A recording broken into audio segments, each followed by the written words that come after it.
It might be winter, but it's the ideal time for some bird spotting. We take a cruise down the Connecticut River to see some of the state's bald eagles and more. Plus, we take a look at other stories making the headlines from around the region. This is Connecticut East This Week.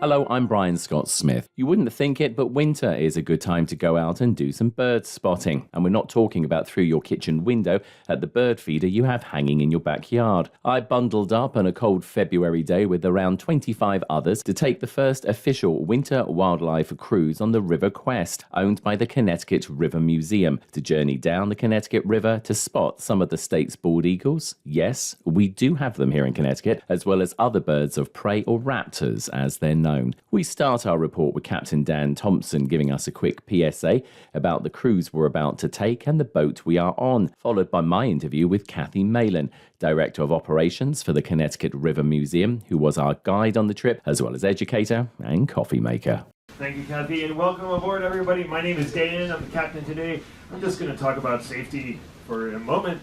Obviously, you're on a boat, and we're going out in the wintertime, so stay on board. We do have life jackets for emergency use, located right over where Jean is. If you look back at Jean, they're overhead back there. Kathy, talk to us about the Eagle cruise that we're on today. It's the first official cruise of 2025. It's going very well. Yeah, doing really well. So having a cold winter and the river freezing over has really brought down the visiting eagles to come join the resident eagles that we have here year-round. A lot of young eagles you've been explaining during the course of the cruise. I understand that their mortality rate isn't always great. How do they survive along here on this Connecticut River? Yeah, it's really interesting. Of all the chicks that will hatch this year, only about half of them will make it through their first year, and only half of those will make it through their second year. So if they can make it through that second year, there's a good chance that they'll make it to adulthood. There's a lot of things that come up that A is learning how to survive their first winter and making some good friends. There's a lot of human things that happen too. They get hit by cars, they ingest lead from lead shot when somebody shoots a duck and doesn't retrieve it. They look at that as a free meal. Also, rodenticides, people that will poison the mice in their house. They don't die in their house. They go out and then they get into the food chain, and raptors, including eagles, can ingest that, and it's a really sad, long death. Talk to us a little bit more, obviously, about the Connecticut River Museum, been going now for over 50 years. The cruise is just part of the many things that you do. The Connecticut River Museum is dedicated to the river, its history, and its ecology. Our goal is to... Was the eagle in the nest an adult, I would think? There was 2 adults. Okay. Yeah. Oh, good. We're having a little bit of banter with the captain, who's also keeping an eye out as well. I think he's just said there was 2 adults that were spotted. At the nest. They were at the nest.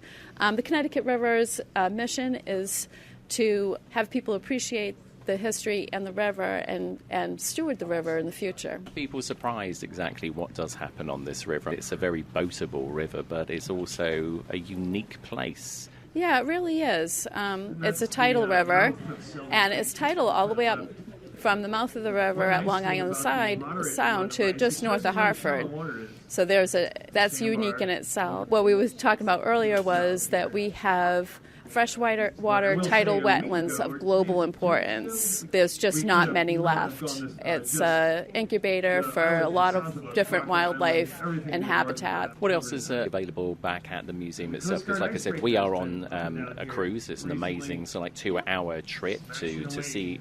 We're being delighted at the amount of eagles that we're seeing today and other birds as well. But give us a sense of what else people can learn back at the museum itself.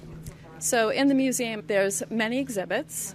Early settlers on the Connecticut River, the British raid on Essex, of course the Turtle, which is the first manned submarine, was invented close by. So we have one that you can actually climb in and see what it was like to be David Bushnell in a submarine underwater during the Revolutionary War. The second floor is about the ecology, geology, transportation, recreation. And then the third floor is our rotating exhibit. Right now we have the holiday trains on display, a huge train layout, and we'll have the art of Barbara Hawker coming up soon. Are people often surprised exactly how important not only the Connecticut River is to Connecticut, but the environment, but that it has so many things happening on it? It's a working river. It is. It wasn't always like that, though. If it wasn't for the Clean Water Act, this would be just as bad as it was in the 40s, 50s, and early 60s. It was very polluted. There was no restrictions. Businesses, industry, municipalities, they dumped everything into the river. When the Clean Water Act passed, it became clean. It took some time. Mother Nature took over. The habitat got better. The wildlife came back. And now it's a great place to be. Although we still have to keep in mind that we need to steward it. We still need to take care of it. We've got a relatively full boat today on the cruise, but what else can people do to help support the work of the Connecticut River Museum? Become a member so that you can come and enjoy lectures and exhibits and events. Being a member is always a good thing. And just keep coming back and going on the cruises. Yeah, become a part of our family. Dan Thompson, captain of the River Quest. Dan, we're just navigating the Connecticut River on this winter wildlife eagle cruise. What can we expect to see? You're going to see species that often enough are not here in the summertime. And that would include things like a whole spectrum of ducks, things like buffleheads and golden eyes and long-tailed ducks that you might not see in the summer, and the occasional seal. But the big draw is always eagles.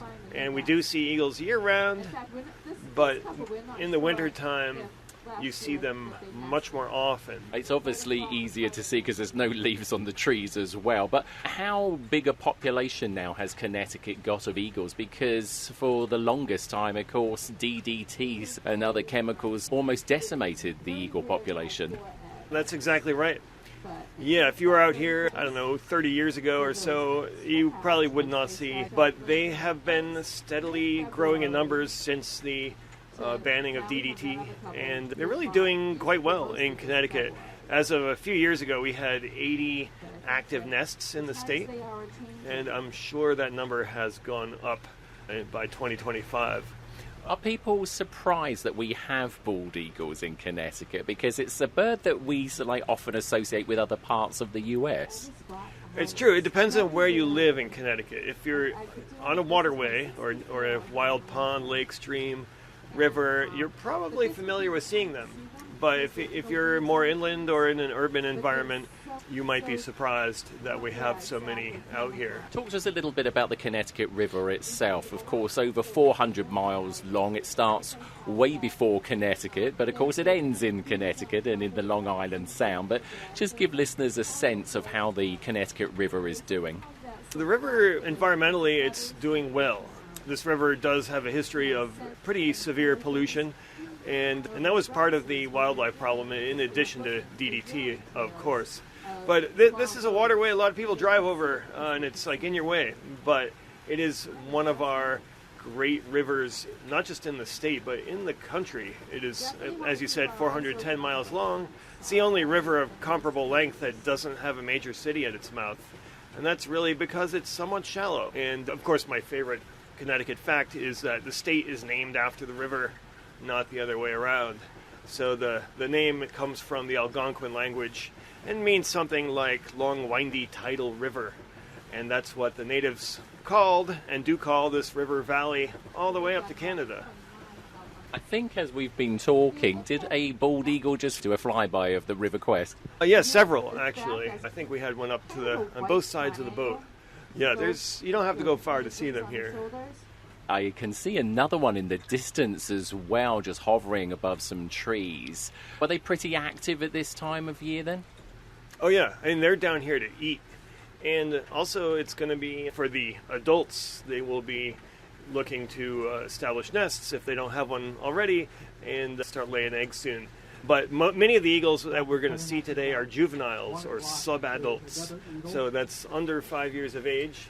And they're just out here figuring it out. And I believe as well, early this morning before the cruise started, you spotted a couple of seals as well? I did. But yeah, they are around here. Not in huge numbers. They prefer deeper, colder water in general. But there is a lot of fish in the river and not many boats. And if you're a seal, it's not a bad time to pop up here and visit. I invite all you listening seals to come on out. Visit the Connecticut River. Captain Dan, we're going to leave you to keep us nice and safe as you maneuver the River Quest down the Connecticut River. Thanks for talking to us. Absolutely. A pleasure. Dave Lucio from Guilford, Connecticut. Dave, we're stood on the bow of the River Quest. It's a cold February day, out eagle spotting and other things. You're being treated very well. We've seen several already. Yes, absolutely. It's amazing and magnificent for sure.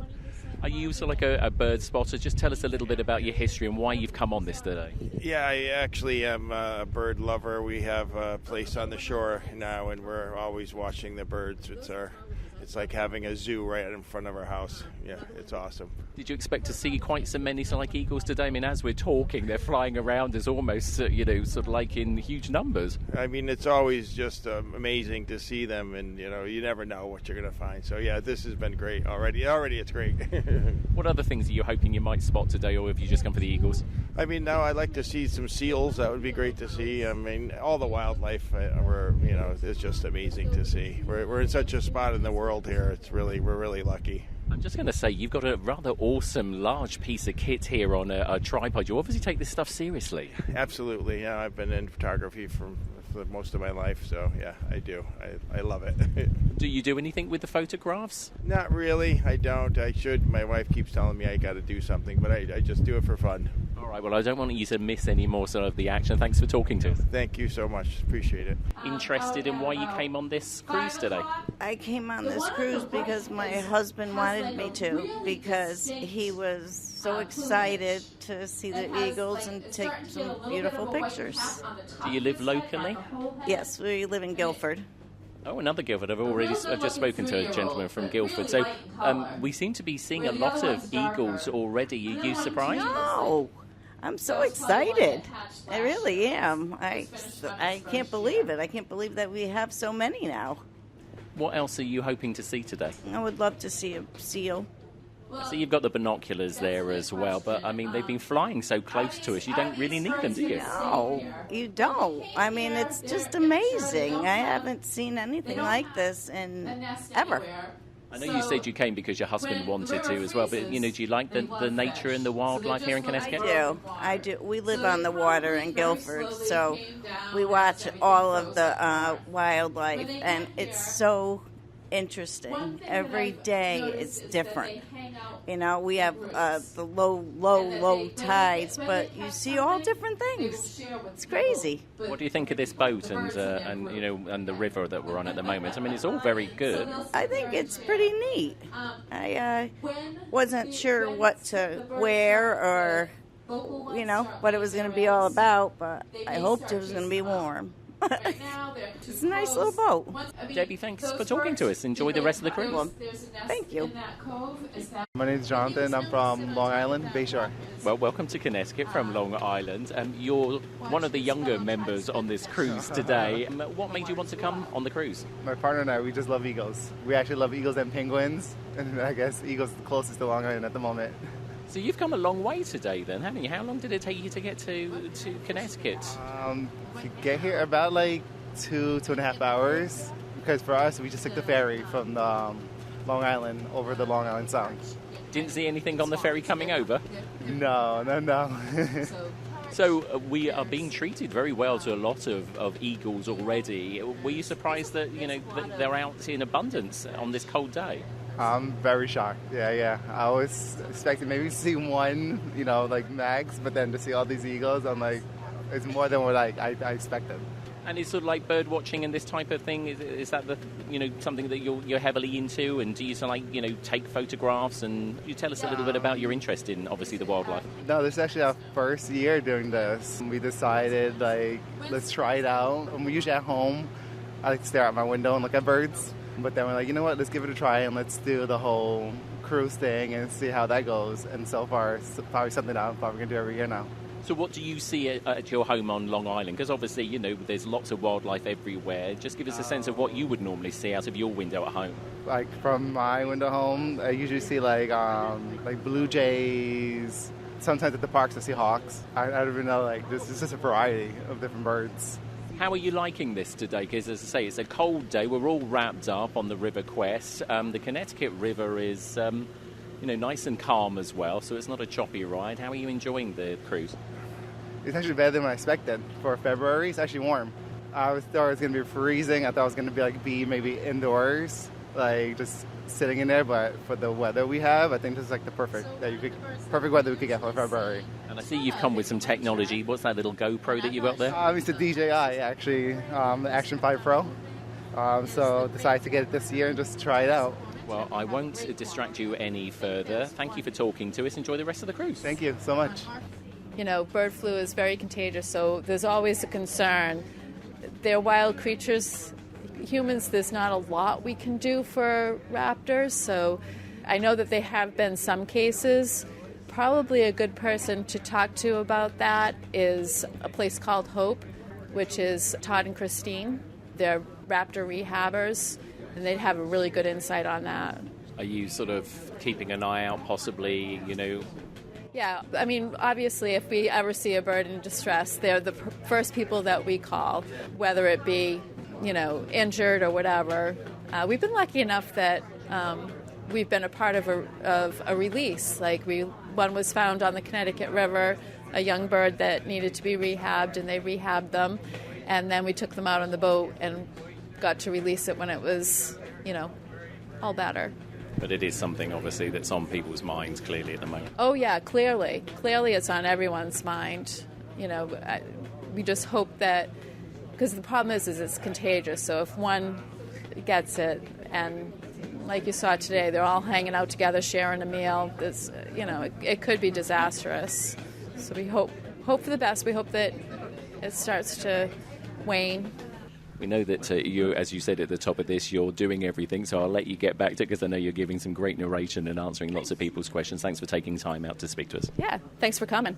And if you want to take the Bald Eagle cruise yourself, it's a 2-hour journey down the Connecticut River, and you can find details at the museum's website, ctrivermuseum.org. We are told by the museum that seats are selling fast, and the cruise is only available until March 12th, so not long left to go. Kathy also mentioned that your ticket price includes the cruise as well as entry to the museum before or after your cruise, so a good deal for your dollar. Now for a little bit of sad news. Since recording the Eagle cruise, we've been told that up to 3 bald eagles in Connecticut have tested positive and died from the H5N1 avian influenza that is going around at the moment. One eagle was found in the Danielson area of the northeast corner of the state, the other in Eastford nearby, but so far none on the Connecticut River. That said, as you heard in the interview with Kathy, that doesn't mean that they may not be affected by the current outbreak. Connecticut Deep Wildlife Division continues to monitor the situation as avian flu has now been sadly detected in all 8 counties of Connecticut. Experts say that if anyone finds a bald eagle or other bird of prey that is in distress, do not immediately take them to a rehabilitation facility, but to take some video and send that along first so they can determine if the bird's behavior might be avian flu related, so they can make arrangements to receive any bird at a quarantine area of their facility to stop the highly contagious disease spreading to other birds they might be looking after. If you find a dead bird, you should double or triple bag it and dispose of it so that other birds and animals cannot feed off it to minimize the chance of spreading the disease further. And if you find several dead or dying birds in one area, then contact the Connecticut Department of Energy and Environmental Protection's Wildlife Division on 860-424-3011 to report the situation so they can monitor what's happening.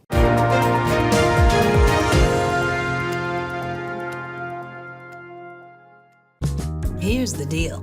We gotta set ourselves up. See, retirement is the long game, We gotta make moves and make them early. Set up goals. Don't worry about a setback. Just save up and stack up to reach them. Let's put ourselves in the right position. Pre-game to greater things.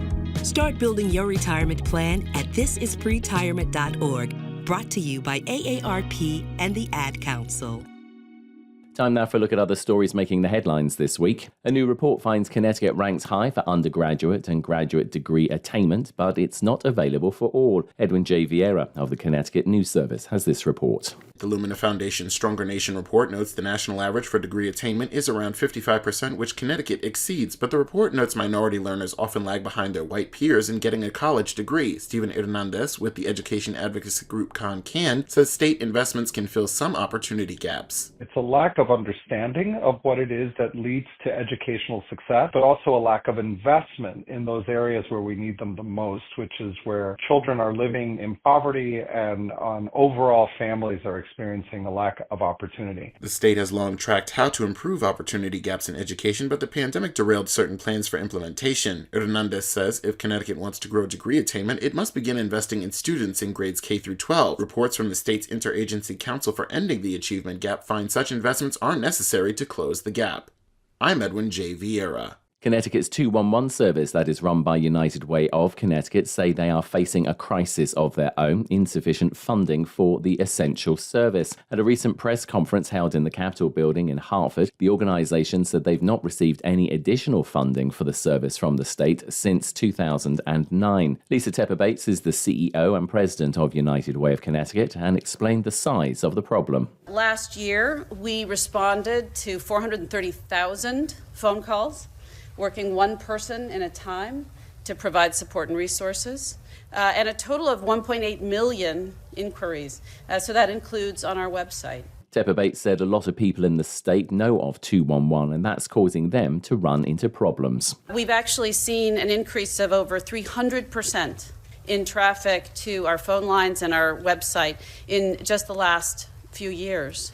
We are struggling to keep up with the demand for the resource and for that support. The 211 service is part of a national organization that helps provide information and resources to people including food, housing, utilities and childcare, as well as during a disaster or those in crisis. In Connecticut, the service will turn 50 years old in 2026, but there has been no increase in state funding since 2009, said Eric Harrison, CEO of United Way of Central and Northeastern Connecticut, who along with 14 other regional United Ways in the state helps support the 211 service. Our state funding has been stagnant since 2009, and at that time there were 32 full-time frontline contact specialists, and today the funding only supports 18, so roughly half of that number. Fellow president and CEO from United Way of Middlesex County, Shawanda Swain, hit home the message about just how much more funding was needed to keep the service viable. We're requesting a $2.25 million annual increase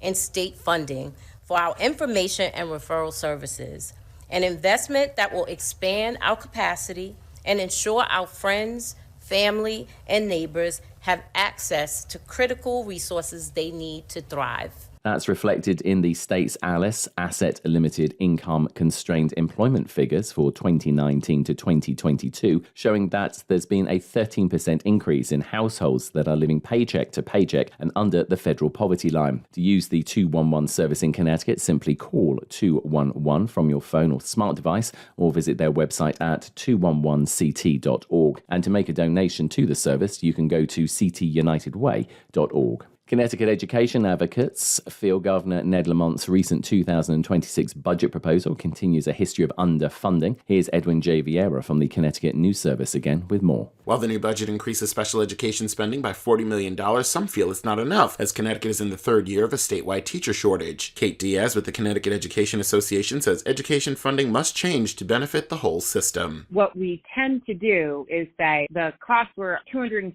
million, we'll budget $160, without realizing districts across the state have to absorb $100 million in expenses. She adds if special education needs $260 million in funding, that's what should be included in the budget. Another issue includes reviewing the education cost-sharing formula, which hasn't kept up with the rate of inflation. She says adding more dollars to school districts can help retain educators and expand a dwindling workforce. I'm Edwin J. Vieira. And been feeling down lately? Well, exercise and bright lights can help beat the New England winter blues, as Catherine Carley of the Commonwealth News Service explains. Many New Englanders struggle with the lack of sunlight in winter, but health experts say there are strategies to help cope with the darker months. Seasonal affective disorder, or the winter blues, can disrupt sleeping patterns and impact both physical and mental health. Dr. Rhonda Randall with United Healthcare says it's important to get outside as much as possible. 30 to 60 minutes outside every day. So that could be a brisk walk, whatever it is that takes you outside during the hours that the sun is up. Randall says people can replace the sun's rays at home with bright light therapy, which can improve symptoms in up to 60% of people. She says it's important to maintain an active social network, which can also help boost your mood. Experts advise contacting a professional healthcare provider if feeling gloomy turns into severe emotional distress or even thoughts of suicide. Therapist Edna Laurent Tellis is with Brockton-based Awake Into Mind, which offers a seasonal affective disorder support group. She says there are ways to find joy in winter and that asking for help should be viewed as a sign of strength. Our brain is an organ. The same way your physical body or other part of your physical body can get sick or need some tender loving care is the same. She says women experiencing hormonal changes are more vulnerable to the winter blues, especially Black women who already have a higher rate of vitamin D deficiency. She encourages people to take extra vitamin D supplements when needed and to use the winter months to commit to good habits regarding diet, exercise, and sleep. For Commonwealth News Service, I'm Catherine Carley. Connecticut could soon see the effects of President Donald Trump's decision to pause government health agencies' external communications. Once again, here's Edwin J. Vieira from the Connecticut News Service. Connecticut could soon see the effects of President Donald Trump's decision to pause government health agencies' external communications. The executive order halts regular updates on health advisories and scientific reports from agencies like the Department of Health and Human Services and the Centers for Disease Control and Prevention. This comes as Connecticut has had 2 bird flu outbreaks in backyard poultry flocks. Sarah Sorsher with the Center for Science in the Public Interest says there will still be breaking or emergency news alerts regarding outbreaks. So it is important for consumers to still check the news. You can follow these agencies on social media, and there will be communications about outbreaks moving forward. I do think it's important for members of the public to speak out and express concern, write to your members of Congress, write to the president, and speak up for science. Trust in most health agencies has declined since the pandemic. Even as Trump and his new Secretary of Health and Human Services say they'll make America healthy again, there's plenty of pessimism among Americans. A new Gallup poll shows most voters don't think healthcare is a priority for the second Trump administration. Pausing government health agencies' external communications comes as their funding has also been frozen. Daniel Moriarty in the University of Pennsylvania Psychology Department notes immunocompromised people benefit from having this information. He says these agencies are responsible for more than the public may realize. In addition to funding research and funding scientists and academics, there's a real service for up-to-date information that's communicated en masse from people who are specifically tracking how health trends are shifting and how different potential viruses or illnesses are popping up and evolving. Freezing funding for the National Institutes of Health also stops free clinical care from the agency's clinical trials in hospitals and academic centers nationwide. This is Edwin J. Vieira for Connecticut News Service.